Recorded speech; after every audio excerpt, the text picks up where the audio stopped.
بسم اللہ الرحمن الرحیم۔ چیزوں کو جب تک آپ آئسولیشن میں دیکھیں گے تو آپ کو چیزیں سمجھ میں نہیں آئیں گی۔ میں آپ کے سامنے ایک پوری تھیوری رکھتا ہوں۔ اسلامی ممالک سے، اسلامی عروج سے مسئلہ تھا، اور اچانک یہ ہوا کہ ایک سائنسدان ڈاکٹر عبدالقدیر خان نے ایک بالکل مرے ہوئے گرتے ہوئے ملک کو ایٹم بم دے دیا، اور پھر پتہ ہی چلا کہ اس کی لوگ بھی اس قسم کے ہیں کہ ڈرنے سے ڈرائے نہیں جا سکتے، مرنے سے نہیں ڈرتے، تو ایک مسئلہ پیدا ہو گیا۔ پھر کچھ بیٹل ٹیسٹڈ بھی ہو گئے۔ تو پہلے ایک اٹیمپٹ یہ کی گئی کہ ہمارے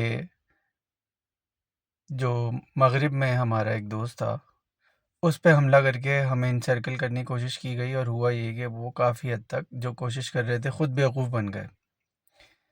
پھر انڈیا کو مضبوط کیا گیا، انڈیا کو مضبوط کر کے ہم پہ حملہ کرنے کی کوشش کی گئی، تو اس دفعہ ان ایکسپیکٹڈلی ان کو بھی اتنی گندی گندی چپیڑیں پڑیں کہ وہ پلان بھی ناکام ہو گیا۔ تو سمجھ میں بات یہ آئی کہ جب تک اس کو پورا گھیرت نہیں لیا جائے گا تب تک اس اسلامی ملک سے اسلامی بم، جس کو ایٹم بم کہتے ہیں، وہ ہٹا کے اس ملک کو توڑا نہیں جا سکتا۔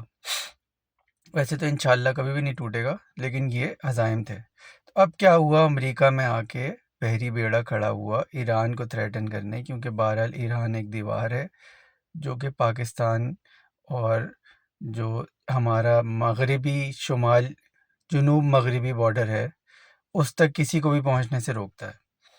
اچھا، پہلے یہ ہوا کہ پہلے انہوں نے حملہ کیا ایران کے اوپر، اس وقت پھر بھی بہت ساری چیزیں ہمارے اندر ایران سے آتی تھیں، تو ایران کو یہ پتہ چلا کہ یہ جو آستین کے سانپ ہیں یہ خود ہی کاٹ لیتے ہیں آپ کو، اور وہ ان کو کاٹا گیا، ڈسا گیا، اور ان کو یہ پتہ چل گیا کہ نہیں، اسلام میں دوستی میں، آپس میں بھائی چارے میں ہی فائدہ ہے، اور ایک بالکل آئرن کلیڈ قسم کی دوستی شروع ہو گئی۔ تو وہ ایک چال ناکام ہو گئی پہلے حملے کی، تو اب انہوں نے کہا اس کو پورا کا پورا نیست و نابود کر کے اس بارڈر کو بھی انسیکیور کرو، اور ساتھ ساتھ کیا کرو، ساتھ ساتھ یہ کرو کہ افغانستان اور اسرائیل اور انڈیا مل کے افغانستان کو بڑے بڑے میزائل اور اینٹی ایئر کرافٹ گنیں دیں، تو جو ہماری سپیورٹی ہے، ایئر سپیورٹی، وہ بھی کمپرومائز ہو جائے۔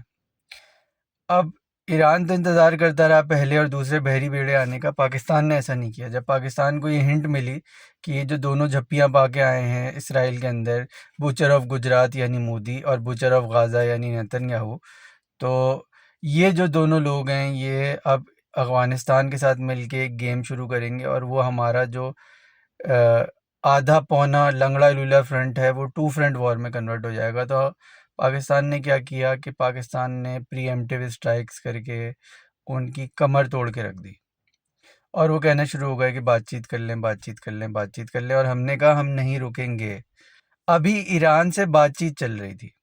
اب پرابلم یہ ہوئی کہ وہ جو بڑا پلان تھا جس میں افغانستان کو اسٹرینتھن کرنا تھا، وہ جب پورا تباہ ہوتے دیکھا تو انہوں نے امیڈیٹلی، اسرائیل نے ایران پہ اٹیک شروع کر دیا، اور فی الحال مجبوراً ہمیں اپنی ایئر اسٹرائکس اس لیے بند کرنی پڑیں کہ ابھی ہمیں افغانستان سے زیادہ اپنی ٹیریٹری کی مانیٹرنگ کرنی ہے۔ آپ دیکھ رہے ہیں وہاں سے ایئر اسٹرائکس بھی بند کروائی گئی ہیں، صرف ایران پہ حملہ نہیں ہوا، یہ پاکستان کو بھی اس لیول پر لے کر آئے ہیں جہاں کچھ دن انہیں ایئر اسٹرائکس کو مینیج کرنے میں لگ جائیں۔ لیکن یہ ایک بہت ڈوبتے کو تنکے کا سہارا ہے اسرائیل اور انڈیا کے لیے، کیونکہ ہم مینیج کر لیں گے، ہم ڈرون مار دیں گے، کچھ اور کر لیں گے، کوئی ایسی اتنی بڑی کہانی نہیں ہے۔ یعنی یہ وہ مس کیلکولیشن کر گئے اس پورے گیم میں کہ پاکستان فی الحال افغانستان سے بات چیت کرتا رہے گا، انتظار کرتا رہے گا، تب تک ہم اس کو اینٹی ایئر کرافٹ گنیں اور میزائل اور اس طرح کی دوسری ٹیکنالوجی دے دیں گے، اور تب تک ہم ایران کو توڑ چکے ہوں گے۔ ہوا یہ کہ پاکستان نے اس کو پہلے سے ریڈ کر کے اچانک افغانستان پہ حملہ کر دیا، اور حملہ بھی اتنا شدید کہ کابل تک پہنچ گئے حملے کرتے کرتے۔ تو یہ ایک ایسی مس کیلکولیشن ہوئی ہے جس سے وہ بوکھلا گئے ہیں، اور انہوں نے بوکھلاہٹ میں ایران پہ بھی حملہ کیا ہے کہ یہ کچھ تو شروع ہو۔ اچھا، دوسری طرف ایران بھی اس دفعہ تیار بیٹھا تھا، اور چونکہ وہ ہندوؤں کو، گندے انڈینز کو اپنی سرزمین سے نکال چکا تھا تو وہ سیف ہو گیا۔ یہ ایک ایسی منحوس پلید چیز ہے کہ جس جگہ جاتی ہے وہ جگہ برباد ہو جاتی ہے، تو وہ اس کو نکال چکے تھے، اس وجہ سے وہ بھی اب بچ گئے۔ ایسا لگ رہا ہے کہ کافی ساری چیزیں وہ ہٹ کر رہے ہیں دوسری جگہوں پہ۔ اب اس میں بھی آپ آئرنی دیکھیں، اللہ کی قدرت دیکھیں، کہتے ہیں کہ اللہ میں کسی سے بھی کام لے لیتا ہے۔ پاکستان کو جن سعودی ممالک نے سب سے زیادہ تنگ کیا ہوا تھا ان میں کون کون تھا؟ ان میں تھا جی کویت، ویزا ہی نہیں کھولتا تھا آپ کے، اب جا کے کھولے ڈر کے۔ سعودی وہ یو اے ای، جس میں دبئی اور ابو دھابی بالخصوص، جو آپ کا ہر وزٹ ویزا بھی ریجیکٹ کر رہے ہیں اور ہندوؤں کو بھرے جا رہے ہیں۔ ان کو پتہ نہیں بتوں کے پجاریوں سے کیا محبت ہے، کوئی اپنے پرانے ابو جہل ابو لہب یاد آ جاتے ہیں، لات و عزا منات یاد آ جاتے ہیں کہ ڈائریکٹ مودی کے پاس بھاگتے ہیں یو ای والے۔ پھر قطر آپ کو اسی وجہ سے روکنے آیا تھا افغانستان سے کہ اسرائیل کا پلان اور انڈیا کا پلان خراب ہو رہا تھا، وہ آپ کو روکنے پہنچ گئے۔ آپ سوچیں ابھی اس ایران کے ہاتھوں انہی تینوں ملکوں کی مٹی پلیت ہو رہی ہے، وہاں پہ بم گرے ہیں، کویت میں بیس کے اوپر، بحرین میں بم گرے ہیں، ابو دھابی اور دبئی میں بم گرے ہیں۔ یہ سارے وہ ملک ہیں جنہوں نے پاکستانیوں سے زیادہ ان پتھروں کے پجاریوں کو اپنے گھر جگہ دی ہوئی ہے۔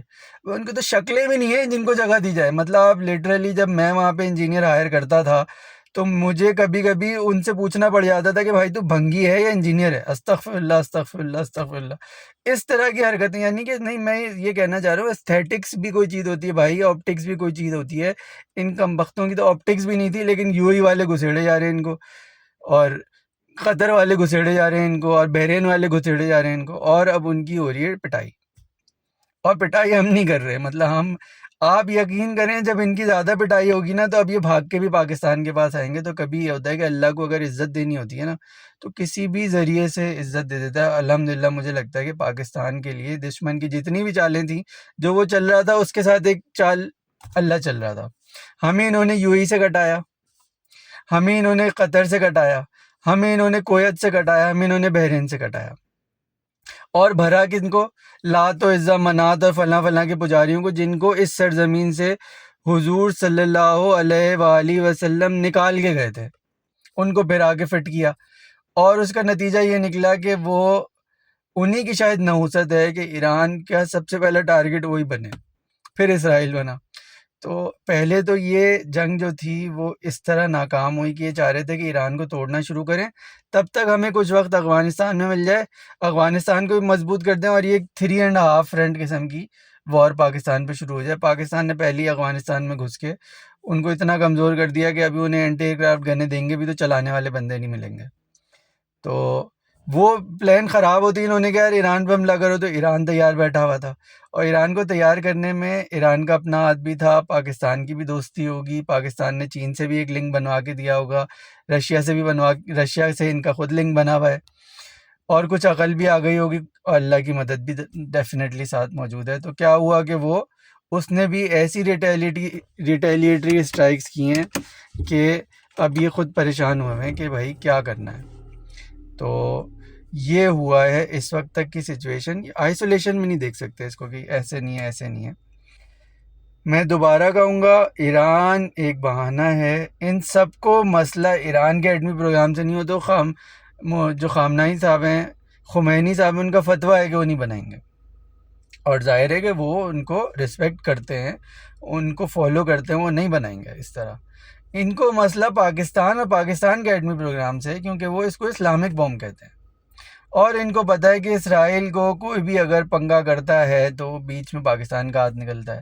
ترکی بھی اگر کسی جگہ سٹینڈ آف کہیں لڑکھڑا رہا ہوتا ہے تو پیچھے ISI کی سپورٹ ملتی ہے آپ کو۔ سعودی عرب کو اب ایک آئرن کلیڈ برادر مل گیا ہے پاکستان۔ ان سب جگہوں پہ انہوں نے پنگے کرنے تھے، ان سب جگہوں کے اوپر ان کے پیچھے جہاں بھی کچھ اکھیڑے پاکستان نکلتا ہے، یہاں تک کہ پچھلی ایرانی جنگ میں بھی جب وہ ختم ہوئی تو تشکر پاکستان کے نعرے ایرانی پارلیمنٹ میں لگے، اور ایران کے جو سفیر ہیں پاکستان میں، انہوں نے کہا کہ اگر ہم اس دفعہ پاکستان کو ایران بلینک چیک بھی لکھ کے دے دے تو انہوں نے ہمارے ساتھ دیا ہے ہمارا، وہ اس بلینک چیک سے بھی پورا نہیں ہوگا۔ تو سب کو پتہ ہے افغانستان سے بھی جب بھاگے تھے تو یہی چیختے بھاگ رہے تھے کہ پاکستان نے کر دیا، یہ پاکستان نے کر دیا۔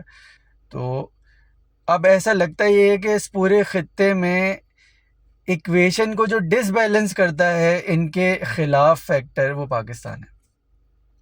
اور اس دفعہ بھی یہی ہوا کہ پورے سینیریو کے بعد افغانستان میں حملے نے ان کا سارا پلان چوپٹ کر دیا، اور انہیں ایسا لگتا ہے جلد بازی میں ایران پہ حملہ کرنا پڑا۔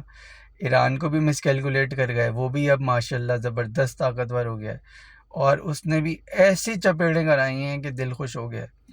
اور پھر اس کو بھی پتہ ہے کہ یار پیچھے بھی ایک کھڑی ہوئی ہے فوج، وہ آپ کو ٹپس شپس ساری چیزیں ادھر ادھر پہنچاتی رہے گی، اتنا بڑا بارڈر ہے، کہیں سے بھی گھس کے کچھ بھی پہنچ جائے گا۔ اسی لیے اب جو ہے نا وہ آپ دیکھیں کہ وہ امریکن جرنلسٹ جو کہ چوڑوں کے بات کرتے تھے اور کہہ رہے تھے جی ایران کے میزائل اب تک اسرائیل نہیں پہنچے، فلاں نہیں پہنچے، اب وہ بجھے ہوئے ہیں۔ اور اسی طرح پاکستان میں وہ پارٹی کہ جو کچھ زیادہ ان کی ہمدرد ہوئی تھی، ہمارے اپنے بھائیوں کو مار رہے ہیں، وہ بھی ادھر ادھر امریکہ نکل رہے ہیں۔ تو یہ ساری چیزیں الحمدللہ اچھی جا رہی ہیں۔ اللہ پاکستان کی حفاظت فرمائے، ایران کی حفاظت فرمائے، جتنے بھی لوگ امن کے اور کیا کہتے ہیں اسلام کے اور اسلام سے محبت کرنے والے ہیں، ان سب کی حفاظت فرمائے۔ اور میں دوبارہ معذرت کرتا ہوں، میرے ایک سننے والے ہیں، انہوں نے کہا کہ آپ بسم اللہ الرحمن الرحیم کہتے ہیں، سلام نہیں کرتے، تو آپ سب کو السلام علیکم۔